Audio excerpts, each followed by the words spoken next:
We're so happy to have Dr. Mark Trozzi from Canada. Doctor, thank you so much for joining us, for joining KLA. We welcome you. It's a pleasure, Daniel. Thanks for having me. Could you start with just a brief bio, a brief introduction about yourself? Oh, certainly. So I'm Canadian and from the province of Ontario. I graduated medical school, University of Western Ontario in 1990. And from there, I have 27 years experience in emergency medicine.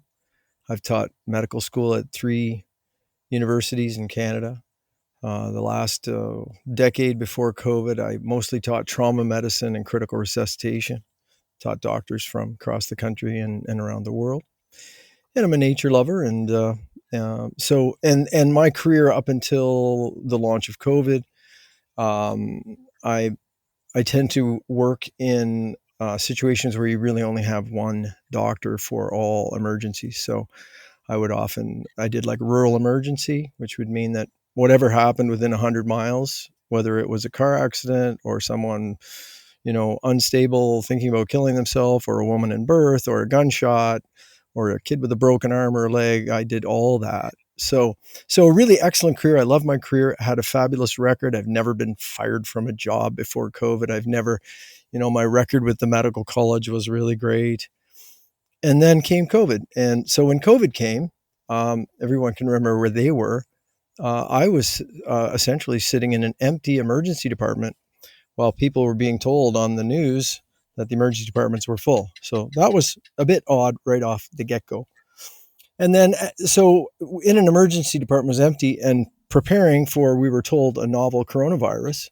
So naturally, I researched because I thought, well, when these people get here, I'm going to be ready because I'm going to study this coronavirus business and know how to treat it. And it didn't take long to know that there were treatments like hydroxychloroquine and zinc. And of course, the standard treatment, all pneumonia, no matter what it starts with, a virus, a toxin, whatever, any pneumonia that actually progresses to pneumonia, you must treat with antibiotics or people die. So that was a very strange thing because we were told. Are we talking like around January 2020 here? Well, no, we're talking like March. So March, okay. April. So now, yep. COVID's going on. The televisions everywhere in the world are doing these PCR tests, which I also would study and learn were being abused dramatically to falsely represent cases and mortality. Yep. And so, that at that time I'm researching. The hospital's empty. I mean, imagine I've worked for 27 years in emergency and I've had quiet days compared to super busy days, but I've never in my career had an empty hospital with nobody there. And I worked entire 14-hour shifts without a single patient. While the news was saying the hospitals are full, the doctors are risking their lives. There were people standing across the street holding signs, "We love you, doctors." And I'm inside saying, after a while, I started to say to people, do you realize this is COVID theater? We're maintaining a deception of the public here. And then you saw the suppression of treatment. So I would study treatments. People would talk about no antibiotics. I said, well, that's insane. We've been treating pneumonia for 100 years. Any pneumonia, if it actually is pneumonia, not just somebody saying pneumonia, but someone who knows how to diagnose pneumonia, you give antibiotics. We're told no antibiotics.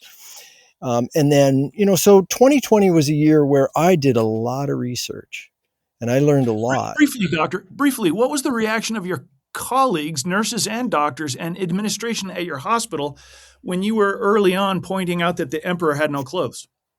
Well, progressively becoming marginalized and alienated and literally having people, for instance, I'll think of 2 in particular. One was a young nurse and she'd worked with me for several years. And I'm good at emergency medicine. I had a very good reputation with the public. I mean, patients were very happy with my care. And working with me, I think, was interesting because we did great work. If you wanted to see people get helped, no matter what they came in with, work with me. We're into that. So this young nurse who had a very respectful relationship with me, and I mean, at this point, I'm 55 years old when COVID is launched. So I'm a senior doctor and here's a junior nurse. And when they came through talking about giving the injections, which of course I was studying those too before anybody got injected. I knew it was a genetic experiment at best and by no means a vaccine because of the ingredients. I mean, this is hard science, not debatable. And I'd been telling my staff, hey guys, this supposed vaccine, I mean, I'm reading the emergency use authorization documents. This is by no means a safe thing, nor is it necessary. All the science is wrong. And when the admin team came through, this young nurse was sitting there and they were talking about, oh yeah, next week we're going to be the first to get the shots and everything. And I looked at her because she heard me talk, and I said, you aren't actually thinking about getting that, are you? After everything I've told you? And now imagine, this is how deep the psyop goes. This is how deep mind control works. She looked at me. She'd been working with me for 4 years, seen me like save lives. And she says, are you really a doctor? Okay. Oh man. And there were other examples of that. There was a young paramedic who worked with me. And I think he was a great guy, and he was a very good paramedic. You got to remember, everybody got screwed over mentally in COVID. Some of us resisted better than others. And that's just normal psychological demographics, that some people are resistant to mind control. It doesn't make us superior. It's just reality. This paramedic used to talk to me like with too much respect, in my opinion. He thought I was so amazing. Right. And it was kind of fun, to have a younger colleague, 20 years younger, who's like, you're amazing what you can do and what you know and all this. So it was a very warm relationship, to say the least. Tons of respect from him and me. I actually think he was a great paramedic, and he was a favorite of mine. A few months into COVID, he came in the hospital, and him and I were standing together in the hall while some other things were going on around us. And I said to him, I won't say his name, but God bless him. I said, none of this makes sense. And he looked at me and he said, are you giving me some kind of conspiracy theory? And I said, maybe. And I'll kid you not, a young man who I have a great relationship with for years, of tremendous respect. I never saw respect in his eyes ever again from that moment. It just shut down our relationship. I was not part of the grid. I was not part of the matrix. So that's what was happening to my colleagues. And you see, they were kept very busy, right? When you want to mentally control people, you keep busy. So you come out with things like, oh, it looks like 6 feet. It may be airborne. It might be 5 feet. Okay, we should mask at all times. No, double mask. So keeping people busy with all this BS and in panic. Because remember, imagine you're a doctor going, oh my God, anytime someone's going to come in here with this virus that's unlike any virus ever, and I'm probably going to die like the characters on, the show X, right? X Factor. Yeah. The X-Files. And so these doctors were kept in fear. And then the other side of it was that there was a big carrot, because think of it. Everybody likes a slack day at work, right? So, and true, if I came into work one morning and it was like, wow, there's no ambulances pending and there's 2 stable patients, I can actually have a coffee and have a chat with my friend before we start working. That's a rare event, right? Yes. But suddenly you come to work and you don't have to do anything, nothing. Like you saw it while I was researching around the clock. There were some famous people that made these dance videos, highly choreographed dance videos. I mean, maybe they were sending a message, guys, there's nobody here. Right.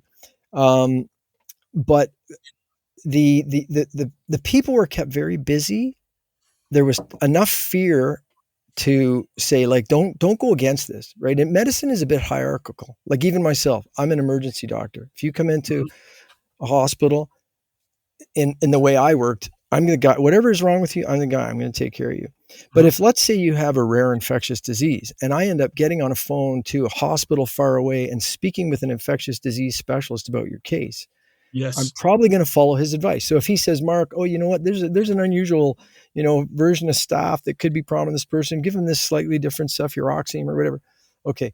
So we're used to that. So the idea was presented that this infection was different than anything ever, that the super duper experts at the WHO were orchestrating everything, and don't be an idiot and start thinking you know what you're doing. Follow the directions, stay busy following the directions. And by the way, you don't have to do any work, and there's bonus money for everything to do with COVID.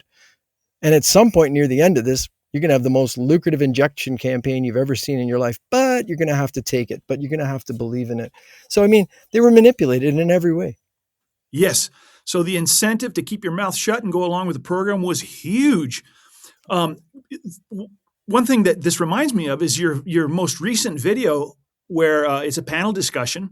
And one of the early questions, the doctor who answered said, when we were told, I don't know if he used we, but he says, when doctors were told that this vaccine, and we'll get into the vaccine dangers later, but I want to mention this. When we were told that this is safe and effective, we, quote, believed it. And I thought to myself, well, I did an interview with the, John O'Looney, the Undertaker, who notices all the strands in the blood. And he said they know what they're doing. He says, no, I've talked to nurses who know something's going on, but like you say, there's an incentive to not do anything. They don't want to lose their job, blah, blah, blah. I mean, a doctor with payments and so forth. So it's somewhere in the middle, isn't it? To what extent did the doctors like you say, yeah, I know something's going on, but look, don't bother me? Well, yeah, see, I'm one far end of the spectrum on this thing, just to be honest. Yeah. Okay. So for instance, I did what I had to do in terms of like, I had to wear one of those barriers on my face when I walked in the hospital. I didn't like it. And I knew it was counterproductive within a few weeks, but okay. I went along with that. Okay. Mm-hmm. I would try to, if there was a rare possible COVID case, and believe me, they were actually rare where I was, I could send the family off with a prescription for something that would actually help, but it was a dangerous thing to do. But luckily there were very few, so that didn't really crop up very much. Mm-hmm. Oh, sorry. Just track me back on the question there for a moment.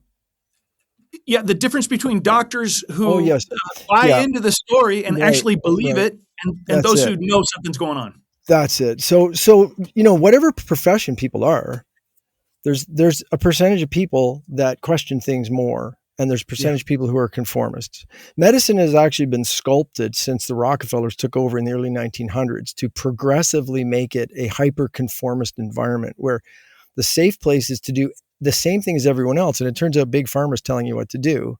But if you, as long as you do that, it doesn't matter how many people die, no problem. But if you do something different, even if you save a life, now you've stuck your neck out. So that's the political background before COVID even started, right? And I would assume that sort of environment begins in med school. Oh yeah. And it's worse now than, like, I was teaching medical school when this started, and it's way worse now. The agenda, the WHO agenda, the whole psychological globalist agenda is deeper in med school now than it was when I graduated decades ago, much more, but it was there then too. It's been a progression. When you're herding cattle, you herd them progressively. Yes. So in my case, there, as the pandemic or the plandemic or the spectacle continued, I was learning real science, and that's partly my grace is the type of career I had. I always worked as a lone doctor in an emergency department, remote. So I was used to not paying that much attention to geopolitical stuff. I was used to thinking and studying and always trying to ground what I'm doing in science and of course ethics. So by the time see, here's the thing. I wanted to know about this vaccine before anybody got it, like anything else. It's like, wait, we're thinking about giving a supposed suddenly made out of the blue vaccine for a disease that we're being lied about and manipulated about with a PCR test that's a scam, the way it's being used, etc. Blocked treatments, falsified deaths, all this, so that's the environment. I'm like, I want to know about this thing as soon as possible. So the soonest thing I could get that was solid was I got the emergency use authorization applications of Pfizer, Moderna, AstraZeneca as they submitted to the FDA and other agencies. So I read them, right? They're not that, but now here's the fascinating thing. The first thing I read, being a typical practical person, I think, is the ingredients. I mean, what's the first thing you want to know about a thing? Well, what's in it? So most of them had it on page 11 or page 12, ingredients. So this is what was so obvious immediately at that moment. I didn't need to go down the hall and check anything. I did learn a lot more about it for sure, but it was not a vaccine. A vaccine is a few hundred or a few thousand particles of the thing you're vaccinating against. Like that's why I say, an attenuated virus. So you give people a couple hundred, a couple thousand damaged, modified, weakened, fragmented viruses that you're trying to vaccinate against. Now it's a questionable science in and of itself. However, this thing was pegylated lipid nanoparticles containing modified messenger RNA. That's genetic stuff. And that's a mouthful. Yeah. And within an hour, what you could say is, they've come up with a well-founded, pegylated nanoparticles were used in the past as experiments on like brain cancers, because you could deliver anything you put in a pegylated lipid nanoparticle will go everywhere in the body. Nothing stops. What is pegylated, Gene? So they take a lipid nanoparticles like a bubble of fat, right? Fat molecules, and polyethylene glycol. Like people are used to ethylene glycol. That's your antifreeze ingredient. Polyethylene glycol is a polymer where they take ethylene glycol and they string it together into chains. So these lipid nanoparticles that have the genetic payload in them. These tiny particles are little bubbles of fat, and on the outer surface of the fat, there's all these little tails of polyethylene glycol. What that does is that stabilizes this little particle, and this particle just goes through membranes like a ghost goes through a wall. So what that means is, like if you inject somebody with genetic material, the body's going to destroy it pretty much, right? But if you inject it inside a pegylated lipid nanoparticle, it's going to go everywhere in their body, every cell, nothing, like no tissue is blocked. In through the blood-brain barrier. Through the blood-brain barrier, through the placenta barrier, through the unborn child's blood-brain barrier, into an unborn baby's ovaries, everywhere. Like you inject this, it goes everywhere. There's no barrier in the body that stops it. And not only does it go to all the organs and tissues, it literally, the bubble merges with cell membranes and just births into the cell the payload, which was highly modified messenger RNA to cause human cells to make the most toxic part of their coronavirus that was designed, which is the spike protein. So you literally, like, even on the surface, it's worse than that because we've analyzed the ingredients. We've found DNA and all kinds of other garbage in there, but that stuff's there. So literally, based on the ingredients, you're going to actually genetically modify tissues through all the human's body. So they themselves manufacture a foreign toxic protein. Not only is it a toxin, but therefore, they're going to be identified as foreign cells by the immune system, and the immune system is going to attack them. Exactly what we've seen. You didn't need to run the experiment. This was 100% predictable. And the fact that an emergency doctor who understands basic good biological science could spend a little time looking at their own paperwork and realize what I'm saying to you, believe me, they knew it. There's no way that this was ever meant to solve anything by the people that understood what it was. And that's why, we're at a point now where I have to agree with people like Dr. Sansone and that say, let's be honest, knowing everything we know now, this is a biological weapon. This is not a vaccine. It's a biological weapon. Yes. And you say that you didn't even need to have the experiments, but you've done them. You've put together almost 1,000 studies on the effects of the COVID-19 vaccination, according to my knowledge. And what did you learn from those studies? What was the main takeaway? So I've published. I've been informing the public from the beginning. So I've published thousands of written articles. I've been one of the authors in some of the actual research, the published papers. But before we go there, I just want to say that evidence at that point in the story. So imagine it's about October 2020. The jabs are going to be rolled out by the end of the year. I'm reading these ingredients, learning what I'm just telling you right now. And I realize without any question that the entire population is being corralled into a poisoning of the most nefarious type. So I literally resigned. I sold my house because I knew they were going to financially torture any doctor that came out against the thing. So I sold my house, eliminated my debts, downsized my family's existence to much lighter financially, because what did I really need? I needed a computer. I needed a small team, and I needed to get to work and warn the public and research. And so before anyone got a shot, I committed everything. I resigned all my jobs. I told the medical college I was taking a leave of absence on a sabbatical to do human rights work for an unextended period. Now, they would still attack me later, even though I set down my entire income to warn the world, right? Which is, of course, necessary under a situation like that. Like, you have to know, and this is, again, people being mentally controlled. You have to know when to remember the basic premise that you cannot serve what is right. You cannot serve God. You cannot serve love. You cannot serve honor and truth if you're a slave to money. And that was the test for doctors. And unfortunately, as you know, humans are very prone to being slaves to money and, of course, being mentally manipulated. So what did we learn after that? So first we learned that, that really was in there. We would learn that depending on how well they manufacture it, like the German working group was one of our first breakthroughs chemically on this thing. Mm-hmm. And the German working group was like 100 scientists. They reported to us at the World Council for Health. We got the message out to the world. The scientists, except for one, there was like many of them, but they were like, we don't want to stick our head up because, they lock scientists up all over Europe and all around the world for revealing this stuff.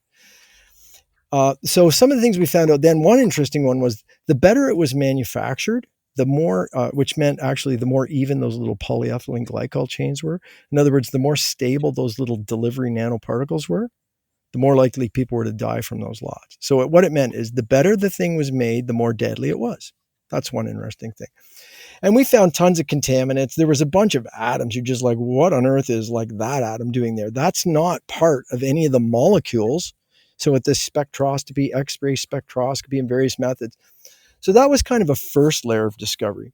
Then you go forward. Of course, on the sideline, there's the whole, like, what are the little self-assembling things? I mean, that's a science that I'm not as expert in, but we'll just set that aside for now. The next biggest revelation was Kevin McKernan, the geneticist, who got some of the mRNA samples, and he's in a totally different industry of genetics. But I mean, this guy's very qualified. He's one of the authors of the Human Genome. And I don't mean God, I mean one of the guys that did the Human Genome Project.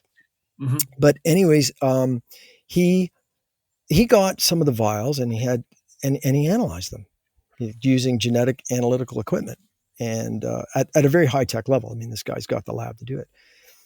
And he said, oh, wait a minute, about a third of this genetic material is not RNA, it's DNA. And then he started looking at it. Oh, it's plasmid DNA, which is a kind of like infectious DNA particle that's used between bacteria. And then he dove into, well, what's it doing there? And here's what the companies did. First of all, nobody should have took this thing, even if it was made perfect. Like, I mean, this thing was never a good idea. Okay, but because of the experimental nature of it. Well, yeah, I mean, and it's not that experimental. You trigger human cells to make a toxic foreign protein. Do you need to run the experiment for a disease that we have cures for, that we're being oppressed and that we're being lied to about the mortality rate that was actually like 0 in children, right? Mm-hmm. So you don't run those kind of crazy experiments, and that wouldn't be the way to do it for sure. I mean, we've never done a vaccine that was a genetic thing. I mean, there's a whole business side to why that's such an attractive business for psychopaths. Yes. But when Pfizer and Moderna submitted samples to the regulators, they made them using PCR replication technology, which means they made a pure product. Now, still a terrible product. Nobody should have took it. A bullet's a bullet, but that's what they submitted. And then after they were approved, then they went back to the governments and said, oh, hey, listen, we're going to make it another way. Like, we've got another manufacturing process. It's going to be the same thing. And the governments were like, oh, okay. I mean, the governments, it seems illegitimate to call them this after everything they've done. But anyways, the regulators, these old school regulators said, okay, just give us the recipe. So the recipe involved, instead of directly manufacturing a cleanish version of this RNA, they would use E. coli bacteria, like the kind that you test stool samples for and stuff. I mean, it's commonly used.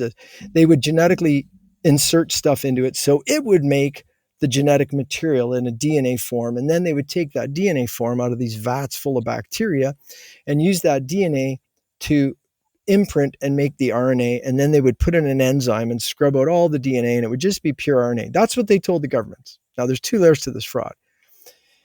And the governments were like, perfect. No need to test it. Imagine, inject it into every one of the billion people on the planet that we can help you force to inject it into, but we're not going to test it. We're going to accept the stuff you already handed in, which again was a Frankenstein experiment in and of itself. So then you have, Kevin McKernan, then you end up with Dr. David Speaker and others replicate this experiment a lot. And it's like, yeah, DNA, plasmid DNA, and they start to map it. And there's not just the genetic sequence for the spike protein. There's genetic sequences most notoriously in there. There's a bunch. But the worst ones are derived. They're not the simian virus. They're derived from the simian virus. And they are gene hacking tools known from research since the 1990s. That if you inject foreign DNA into a mammal cell and you get it inside the cell like a nanoparticle will, and if you include these little promoter enhancer sequences, they will facilitate that DNA being moved into the nucleus and integrated permanently into the genetic structure of that cell. It's called genetically modifying the cell at the chromosome level. So that's the technology that's there. And they've known this for 60 years. We discovered, so the ability to use those promoter enhancer sequences in genetic experiments goes back to the 90s. But we've known this since April of 2023 or so, maybe February, when Kevin McKernan exposed it, and we immediately got the message to the world, and other scientists repeated it. And when we've brought it to, multiple of us have brought it to supposed government's attentions, and they're like, it's okay. Now, this is where the fraud gets worse, and it's Pfizer. Because those SV40 and promoter enhancer sequences, okay, they're only in the Pfizer. They're not in the Moderna. I still wouldn't take a Moderna, but they're only in the Pfizer shots. And when they had to hand in the recipe, remember government said, just give us the recipe and we'll believe you. So they hand in their second manufacturing process using E. coli bacteria and plasmid DNA. And there's a map. It's called plasmid map. And they have to include in their recipe the plasmid DNA that they use to create the process. And there's a bunch of genetic sequences in there, and there's an explanation for all of them in this Frankenstein stuff. But they did not include the SV40 promoter enhancer sequences. Now, there's only one way that that's not there. They committed fraud. They scrubbed it from their maps and handed in fraudulent maps to the governments, covering up the evidence. Now, here's the saddest thing about that. When we pointed that out to the governments, I mean, myself, by this point in the story, the medical colleges are going to take my license, drive me into bankruptcy, God knows what. And I said, hey, guys, you could have never predicted this. You could have never predicted that Pfizer even would commit fraud and put gene hacking tools in the shot. So no matter where you stood on this till now, if somehow you thought this shot was a good idea, at this point, you must be awake that fraud's been committed. And you know what these old world governments did? These hostaged agencies, they went, no problem. It's not a problem. There's nothing to see here. So that's a bit about those shots. I mean, we had a guy at the top of the COVID response in Fauci. He was prepared for this. He knew what was going to go on. Was the same sort of preparation done at every major country across the world? I mean, it seems like, okay. Yes. Yeah. So, I mean, now, Fauci's got a special role in this. You got to remember the U.S. taxpayers have not only been injured, assaulted, and murdered with the virus, the genetic code, and the vaccines. Their taxes were funneled through Fauci to pay for it. So Fauci is at the heart of creating the SARS-CoV-2 virus with its special toxic spike protein, and then using it as an excuse to inject the population with a genetic experiment, which would cause them to poison themselves with this custom protein that they designed. So, and as well, the founding CEO of Moderna that just was shelved for 4 years before it got a huge government contract. I mean, this guy's so filthy, in my opinion. But at the same time, stepping back to the global scene, right? The WHO was used as the conduit, as the funnel point of a globalist agenda into the population, right? And the laying the groundwork for this is quite extensive, including the appointing of a guy who's very nefarious. Look at his history as a leader of a pretty radical, violent communist party in Africa, Tedros, who's somehow not a medical doctor, a guy who there's strong allegations of some exceptional fraud in like infectious disease epidemiology in Africa in his old career before he became China's choice as the director of the WHO. Now the WHO, what's that? Oh yeah, China set up Tedros. Yeah. Now, I mean, how does this really work behind the veil? Like, I mean, does this mean, Chinese people are after us? No, all of these institutions, all of these governments, they're all infested with what I would call the parasite class, the enemies of mankind.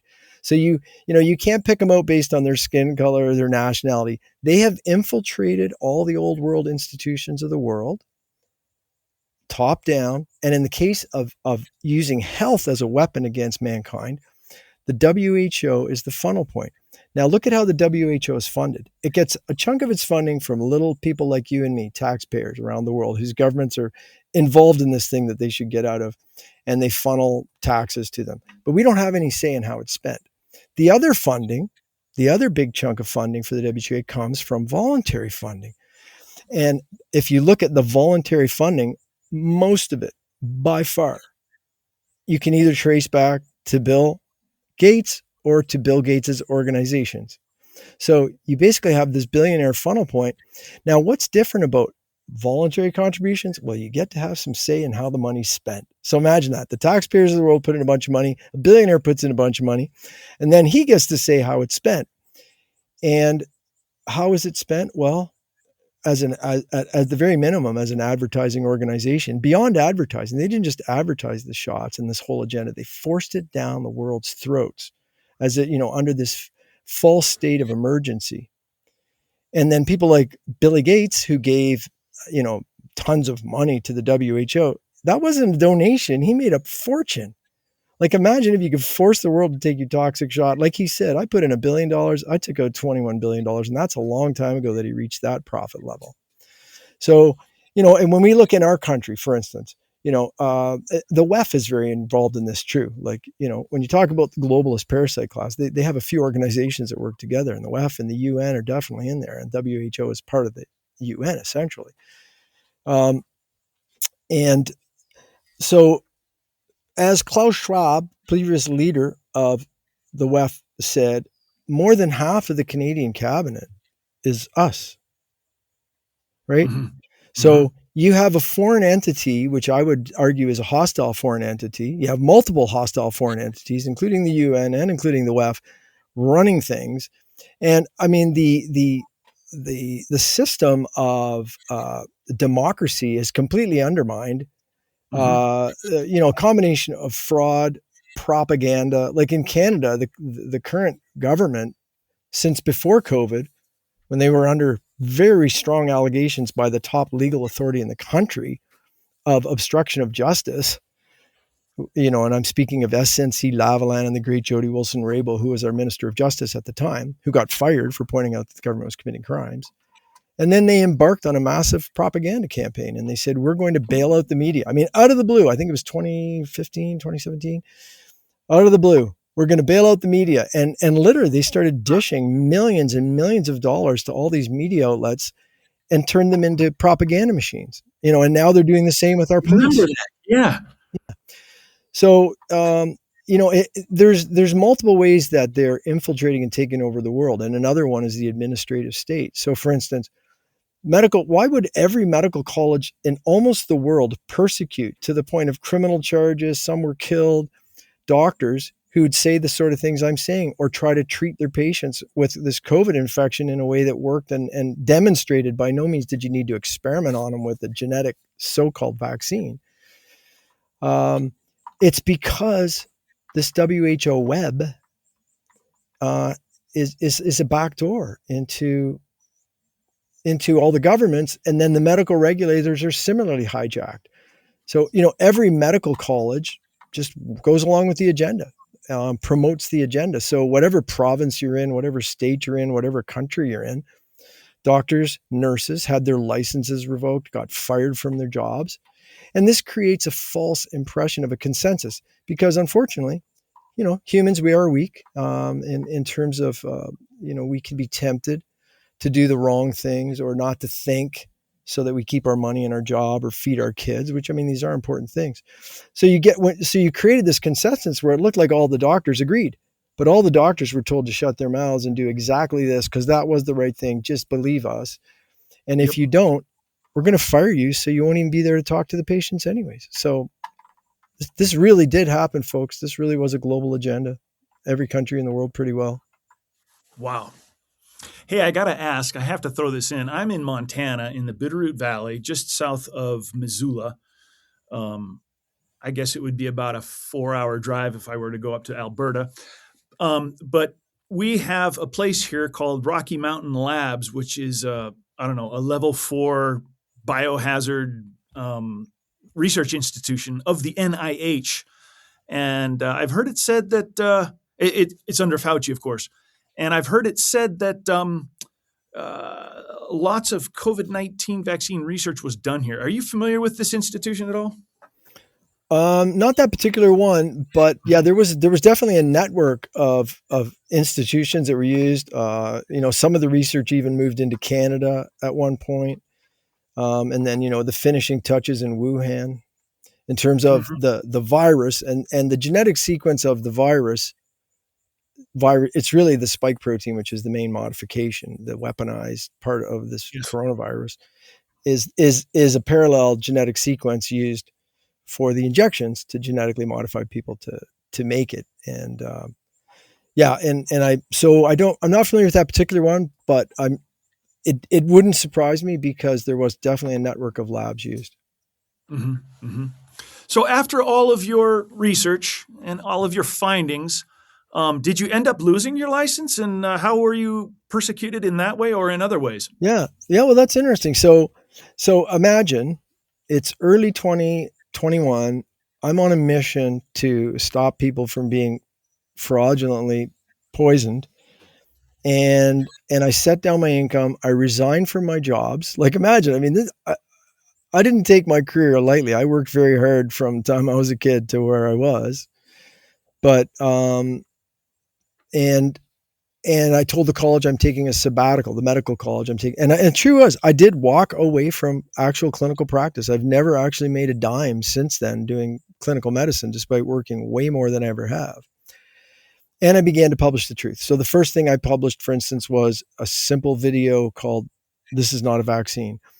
Shortly after that, after consulting with Reiner's team, I consulted an essay and a video about how that doctors and nurses, I was warning them, doctors and nurses said, be careful. We're being coerced to commit medical assault against population. This is actually against international law, federal laws, provincial and state laws. Like, it was against everything, which was wild. I'm like, wow, isn't this weird? Like, the medical college is now enforcing medical assault and malpractice. And I'm having to give up my practice to try to protect the public against it and warn them, and also trying to warn the doctors and nurses. So, and I just got really busy on that, and I kept going. I mean, I kept going, and within the first year, I'd reached millions of people. At one point, I was using 23 languages, and unfortunately, I had to set that down at one point. But at one point, we reached people all around the world. I know we've saved a lot of lives. A lot less people took the shot, and I feel good about that. So, partway into this, the college launches an investigation into me based on what? Well, I'm not the only doctor that got persecuted in Canada for doing the right thing by these people. Mm-hmm. And they didn't need patient complaints. They would just make them up. Like, they would get the public health officer to complain against Dr. Phillips, or somebody like wrote something on, I think mine was, they showed a tweet. Some guy tweeted, "Isn't it scary that this guy works in our hospital," about me? And I don't even work in his hospital. Like, I don't even know the guy. That was the foundation of their first investigation. I mean, they just based anything. And the point was, it's like when a criminal gang grabs you by the neck. It's like, look, there ain't any rules here. You're just going to submit. That's how this goes.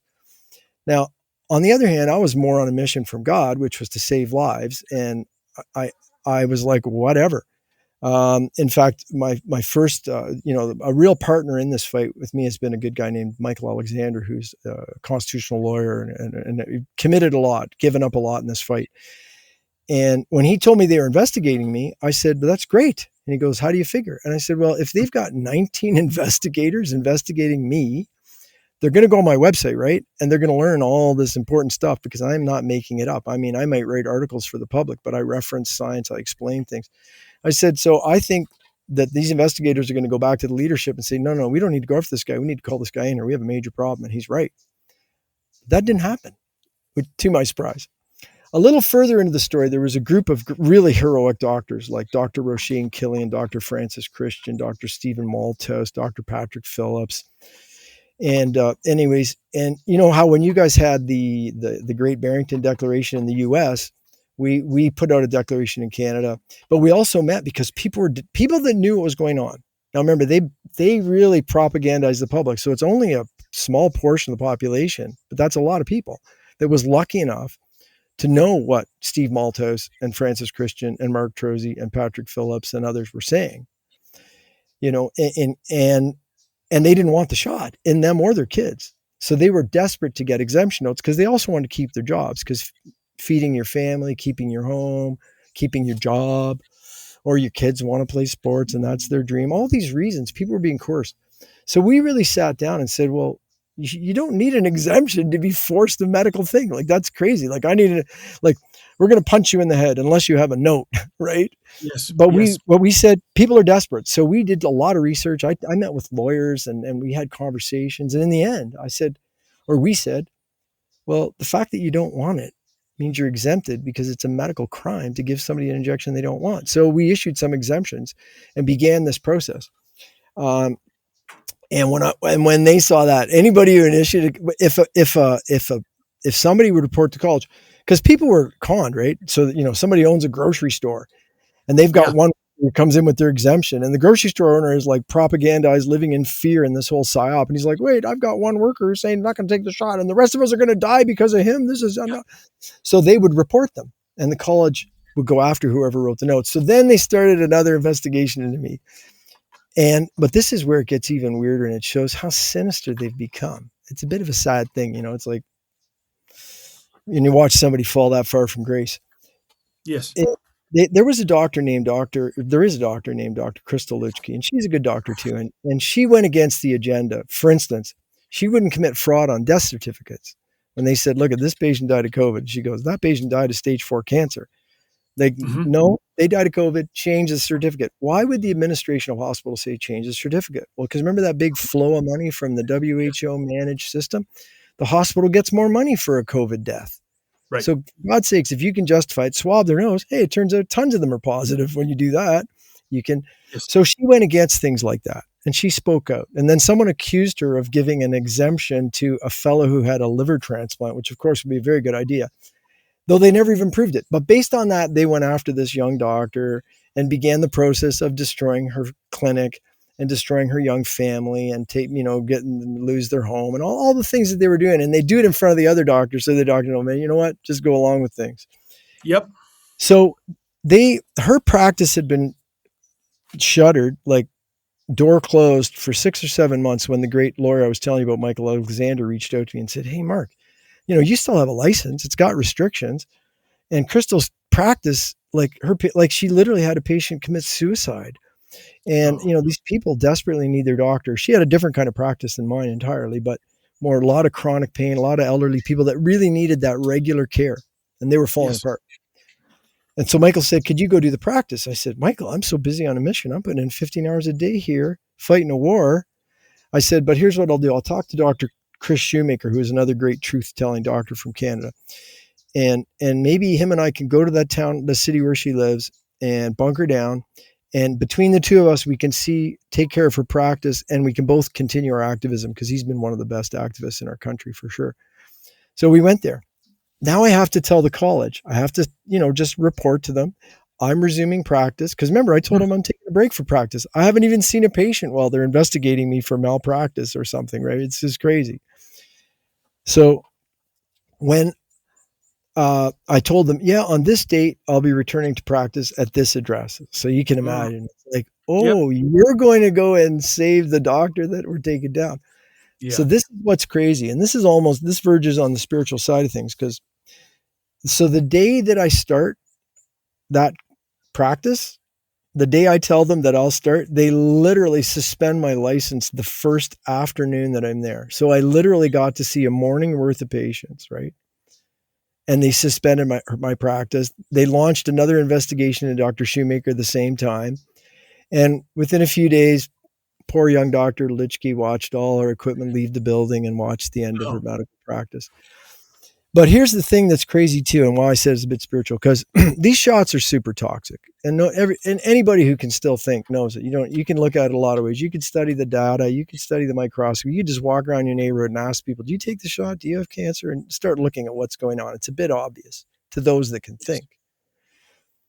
But in the first 4 people I saw that day, I saw 6 major adverse events that had happened to them while their doctor was sidelined and someone else had injected him at some clinic somewhere with this injection they were putting in everybody.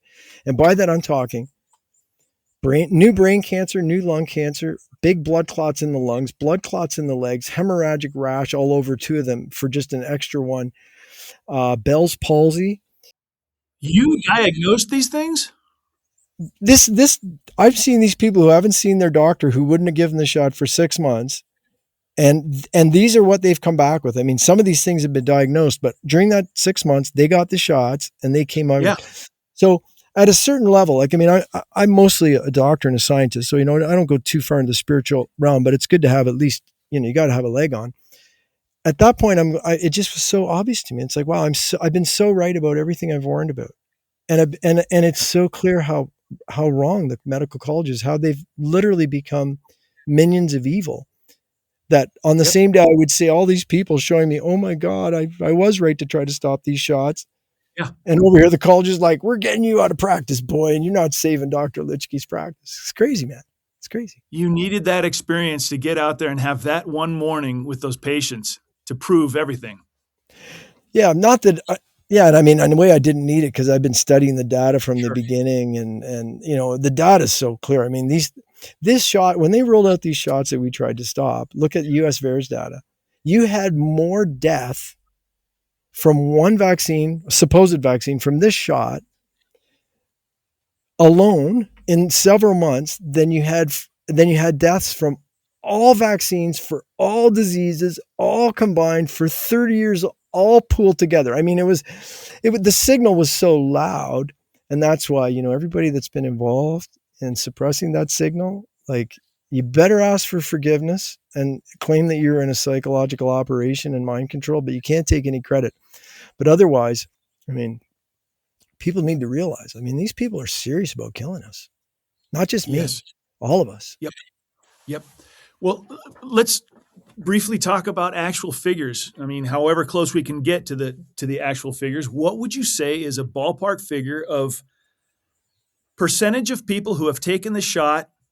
Let's say an average of, I don't know, the original shot or shots plus a booster, in that range. Percentage of these people who have been damaged, who have some kind of sickness because of it. Above 50? Well, I think ultimately, and here's why. This injection or weapon, if you like, has multiple phases of impact, right? Yes. So, I mean, there's some people that just drop dead right away, and we all saw it, like the person shaking in the bed, when they got the shot. So there was like, its anaphylaxis rate was 6 times normal. So, I mean, in terms of having a sudden dramatic reaction and potentially dying, it was more than normal, but that was just the initial bump. Then then you got into the early blood clots, strokes, pulmonary embolisms in the lungs, the heart attacks, the myocarditis, the sudden dropping dead from heart arrhythmias that, we saw young athletes do. That was kind of a next phase. So that took a bunch of people out over those next months. Right. But see, then you get into we're into, like, sort of, I don't know what you want to call the phase, but now we're into phase. What you're seeing now is, first of all, dramatic cancer genesis and recent, when you look at mechanisms, there's 28 very reasonable mechanisms by which, and growing, that list keeps growing. We keep studying it. Like, how could these shots cause cancer? Well, here's 28 ways. And of course, genetically modifying a cell with a genetic modifying injection, screwing around with chromosomes, for sure, that's a great way to trigger cancer. But the other thing is, when the human body, when you have tissue, now, maybe this is an important thing to say. Remember I was mentioning about a real vaccine is a couple hundred or a couple thousand particles of what you're trying to vaccinate against? These shots, how many copies of this genetic foreign code they contain? Tens of trillions. Okay.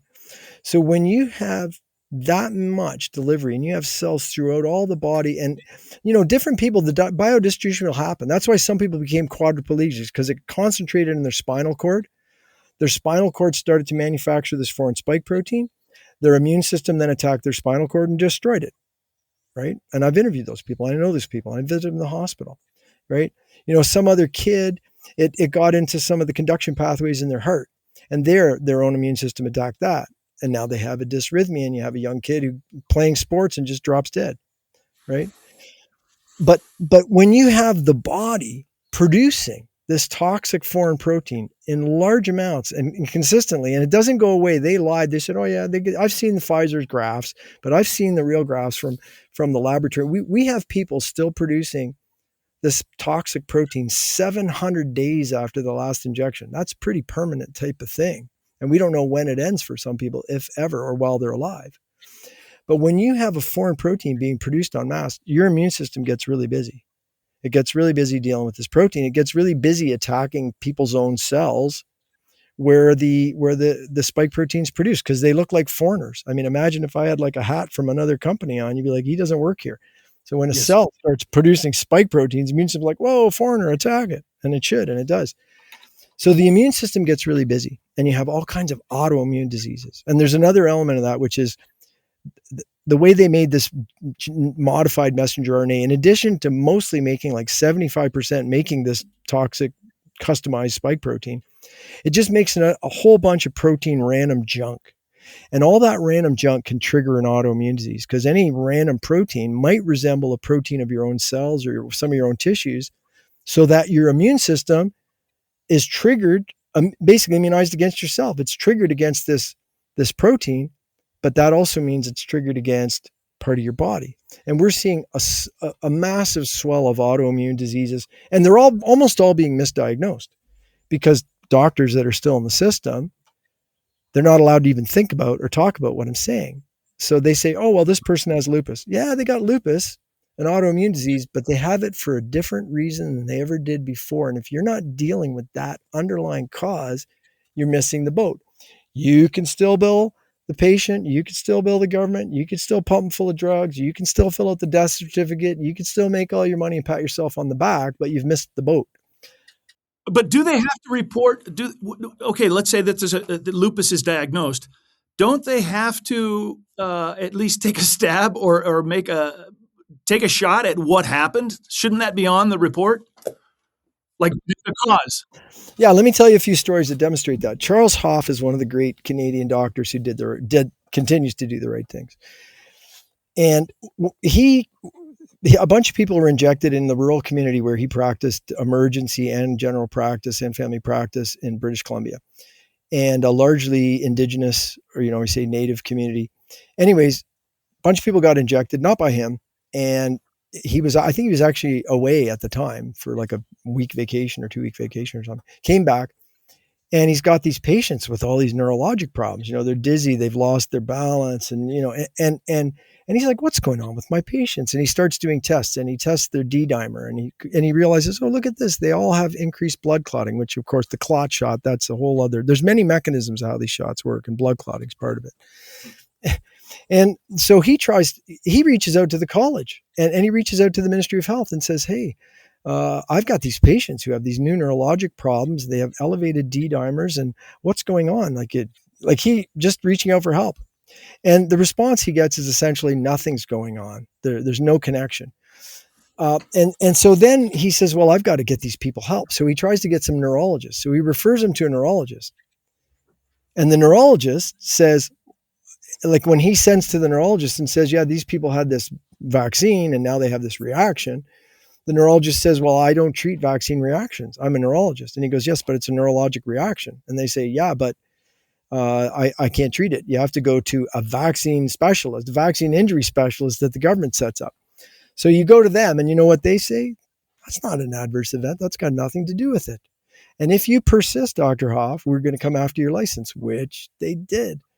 So, and so what about autopsies? So here's the thing. Dr. Ernie Burkhart, Dr. Ryan Cole, and others have been real great leaders on this. Wait, can I just jump in here? Yeah. Okay, so you the superior's talking to the doctor here. You continue along this path and try to make any connection with the vaccine, you're going to lose your license. We're going to go after you. So at that point, essentially, right? So at that point, does the doctor have to put something on the report? Does he have to make something up as to the cause of the lupus, for example? Or does he just leave that blank? No cause unknown. Just call it lupus. I mean, that's an old disease. Just call it myocarditis. For instance, Okay. myocarditis is a rare condition. Yeah. Before COVID, before these shots, I should say, myocarditis is a rare condition. There's no such Yeah. thing as mild myocarditis. I mean, Yes. I've been working in emergency for decades. Okay. I know this subject very well. If I see somebody with an indication, even like subclinical, even if they seem well, if I see an indication they have myocarditis, I'm getting on the phone with an intensive care specialist in this, and this person is going to be transferred to an ICU and meticulously taken care of in the hopes to minimize the damage and avoid the reality that, a significant percentage of them are dead within 5 years. I mean, myocarditis is a serious condition. Now, you have a new kind of myocarditis. Heart cells have been genetically modified to produce a foreign protein. The immune system's attacking their own heart. But it's still myocarditis, right? Now, in Germany, there was a group of families going back to 2021, and they had dead family members. And they had autopsies, public autopsies, and the public autopsy said, yeah, there's nothing to do with COVID. And they went to Dr. Burkhardt and said, would you come out of retirement, great Professor Arnie Burkhardt, and do autopsy, repeat these samples? So he did. And what he did is he did immunofluorescence staining for the spike protein that is produced by the genetically hacked cells. And what he could demonstrate in the series grew, but even in the initial series of about 15, is 14 out of the 15 who were told that their death had nothing to do with the shot clearly was caused by the shot, and the other one probably. And so, as Dr. Cole, the other pathologist, said, if you don't look for it, you won't see it. So if you don't do immunofluorescence staining for the spike protein, you don't see it. So what I see, and I have families come to me to say, hey, can you please review my 17-year-old son's autopsy? Because he died 20 days after the shot, and they're telling me it had nothing to do with it.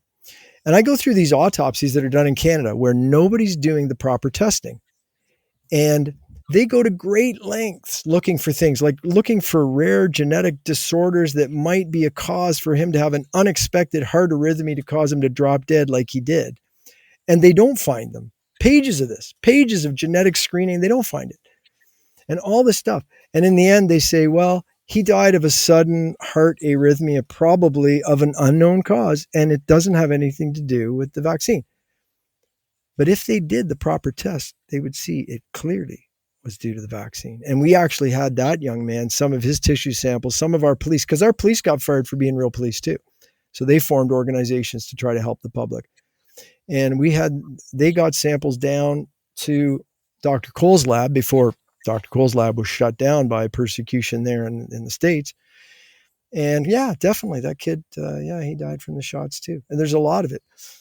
And then just to wrap up, sorry, we've gone on quite a bit of a tangent from your initial question, but another major mechanism is the immune system is so busy fighting the spike protein attacking itself that the immune system becomes depleted. And that is very clear. You look at the work of Dr. Villa. I'm actually involved in research now on this subject. I can't tell you results of research we haven't finished, but I can tell you the results. She can tell you, and I've interviewed her on clinical stuff. And a lot of people are describing the same thing, which is, you remember HIV AIDS? So AIDS is acquired immune deficiency syndrome. In other words, you weren't born with it, you acquired it. So at some point, your immune system fell apart. And HIV AIDS was caused by the HIV virus. Well, the new AIDS is caused by these COVID shots. And that's one of the big phases we're into. So a lot of the blood clots, myocarditis, transverse myelitis, quadriplegia, a lot of that stuff's already happened. Some of them are crippled for life and some of them are dead. But now we're moving into an expanding wave of cancer, autoimmune disease, latent infections resurging because of the collapsed immune system, and of course, cancers. And how big this snowball goes as it keeps rolling down the mountain, I couldn't tell you. But I could tell you, I in no way regret doing everything I could from the beginning to stop it, and I'm continuing committed to that. Well, we need to wrap up pretty soon, but I have a personal question for you. It involves a family member. And as a preface to this, I'd like to ask you, of course, doctors and nurses in their profession are expected to keep up with all the latest vaccines themselves, right? They're expected to take whatever number of boosters that that they recommend, that the CDC recommends. So how high are we now on the recommended number of total vaccines for the COVID-19? Are we up to 7, 10, 5? Well, I don't know. A lot of places they've kind of cut back the mandates. Unfortunately, almost every nurse and doctor either got fake papers or got 2 shots, and maybe some of them got lucky and got a blank or a shot that had fallen apart from being mishandled. And so right now, I don't think they're currently, it depends where you are. I don't think in Canada they're currently mandating more jabs, but that can change any day. I mean, they've clearly demonstrated that they have got the herd trained to submit to whatever they tell them. And in some places, they've even institutionalized it further. The province of British Columbia passed the Health Professions Occupation Act, which became a bill, it passed into law like more than a year ago. And some of the essence of this is that any health professional, and that's everyone from chiropractors to doctors, nurses, physios, everyone, that when the bureaucrats in the government say you take a shot, you take it. And if you don't, you're in big trouble. And if you don't give it and go along with it and you say anything against it, you will be in big trouble to the amount of hundreds of thousands of dollars in loss of your career. They literally wrote that into the Health Professions Occupations Act. I mean, I'm putting it in very lay, down to earth terms. And can you assume that the same thing is going on in the States? Well, the States is an interesting place because, I'm speaking to an American, so I don't want to go overboard on my knowledge of the difference of your system. But the Canadian system is based on the Westminster system of government. So it's basically just the British Empire. You guys rebelled against that long ago, and your states are retaining more independence. So that's why, for instance, you can have Florida, where although the medical industrial parasites are definitely trying to stop good things from happening there, but there you actually have, a governor and a surgeon general who are making sense about human rights, science, and freedom. But then you have other states which are going the opposite way. So I think in terms of hope, the most hopeful current places for old world institutions to become legitimate again, rather than just enemies of the people that we have to somehow survive and overthrow, are some of the American states and a few other special countries. Mm-hmm, mm-hmm. Well, now here's the personal part. I have a nephew, let's call him Bobby, and he is just on the cusp of finishing nursing school. So I'm assuming that during his tenure at nursing school, which included an internship, of course, he's had to keep up on the vaccines. Now he's over in Seattle, so we can expect that Seattle, being a progressive state, they're on board with all the measures. In Washington State,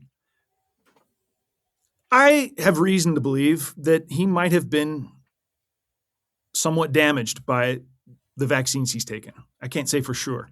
But what would you say to a Canadian nursing student who who has come to the conclusion there might be something strange going on, and I am on the cusp of my career, and you've just told me that you stand to lose anything by not giving the vaccine, not taking it, going against the system. What are your words to these poor people? Well, I mean, the first is, if you're going to be a legitimate nurse or doctor, and we live in a time where the system's so illegitimate that we have to rethink legitimate. For instance, according to the College of Physician Surgeons of Ontario, they've labeled me as ungovernable and stripped my license. And yet you're seeking me out as an expert on the subject, which is quite legitimate because I'm very legitimate, right? So we live in an inverted time where you have to look at things in context, right? Like the people that protected Anne Frank were apparently criminals at the time, according to the government that wanted to kill Anne Frank, right? So when things fall apart, you've got to find your grounding back on the foundation of things, which I think you're going to find something like natural law, morality, God, spirituality, something. You got to get some solid footing under you. Otherwise, you're going to just be whipped around by the storm and destroyed. So I think that'd be one element. Make sure you really study the science, like go back to science. The idea that the science is so complicated that in the end, pass some tests, feel humble about it. In the end, just do what everyone else is doing and follow the protocols, just the diagnostic criteria, treatment protocols. Don't do it. Remember your physiology, your anatomy, your biochemistry, your immunology, study, think about things, picture cells, picture molecules, like go back to real science when you're thinking so that you don't make stupid decisions. And then you have to be fearless. And one of the reasons for that is if we must deal with this. And it doesn't matter if it's 1 out of 1,000 people in the world like you and me, or if it's 10 in 1,000 or 100 in 1,000, it doesn't matter. However many of us are aware of what's going on, we have to deal with this because the survival of our descendants and the survival of humanity as a free and dignified species is completely on the line. So anyone who says, well, I'm going to go along with it, like let's say it would have been so easy for me. I could even got fake papers. I could have injected people, made hundreds of thousands, maybe $1 million while doing actually nothing, sitting on my hands, But if we don't fix this, everybody will lose everything. I mean, just look at their own words. You will own nothing and you will be happy. Look at what they're writing into laws. Look at, in every country, look at the fact that Rainer Fuellmich is in jail and doctors are being locked up for doing the right thing. And you've got the perpetrators running around in control and loaded with money. If we don't fix this, you're going to lose everything. So you have to join the fight for the truth. How you do that, you'll have to figure it out. But if your existence is not based on truth, and that doesn't mean we're right about everything, we're learning all the time, but the pursuit of truth means you have to take responsibility for your intellectual ability and think it through. And if it isn't based on truth and morality, well, you've missed the point of life. And you're going to lose everything anyways. And you're going to be injected with poison at the same time. So there's no reason to go along with these guys. Somebody's trying to kill you and your family. Stand up and fight, period. That's my bottom line. Absolutely. One of the greatest injunctions is live not by lies. Amen. Well, Dr. Trozzi, thank you so much for your time. We've gone over the hour, so I'm going to wrap it up here. Could you give the viewers any information they need on how to learn about you and your websites and stuff? Sure. Yeah, definitely. And I really want to help people. That's the mission I'm on. So if you go to www.drtrozzi.news, so drtrozzi.news, you can also find it by just looking for Dr. Trozzi on Substack. Of course, you can follow me on X to get little dribbles and cool things. But if you go to drtrozzi.news, drtrozzi.news, right on the front page, you're going to see an article that really is kind of laying out a lot of my main library. So if you click on that, you'll get we send out, people can subscribe for free or choose to donate. I send out new reports, updates on a regular basis. But right on that front page, click on the COVID timeline. You're going to open an article which is giving you really pieces. Here's what you need to understand how it hurts you. Here's what you need to understand about why it doesn't work. Here's what you can do to deal with the toxic effects in your body and survive and thrive despite the poisoning. So, and I'm really grateful for folks to come. Making my life worthwhile, making it meaningful isn't about sending me money. It's about doing the right things, saving you and your family, and then helping the rest of us save all of us together. Okay, Dr. Trozzi, thank you so much for your time with us. Thanks, Dan. It's a great pleasure. God bless. You witnessed or experienced vaccine damages? Record it on Vetopedia, the free encyclopedia for counter voices. www.vetopedia.org/en